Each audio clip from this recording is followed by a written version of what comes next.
ব্যবহার, অপ্রয়োজনে বা অতিরিক্ত পরিমাণে অ্যান্টিবায়োটিক সেবন করলে ব্যাকটেরিয়া অ্যান্টিবায়োটিকের প্রতি প্রতিরোধী হয়ে ওঠে।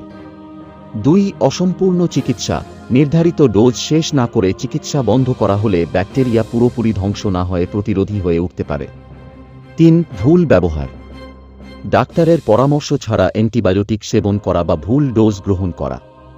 4. ব্যাকটেরিয়ার জেনেটিক পরিবর্তন, ব্যাকটেরিয়া নিজেদের জেনেটিক কোড পরিবর্তন করে অ্যান্টিবায়োটিকের প্রভাব থেকে বাঁচতে পারে।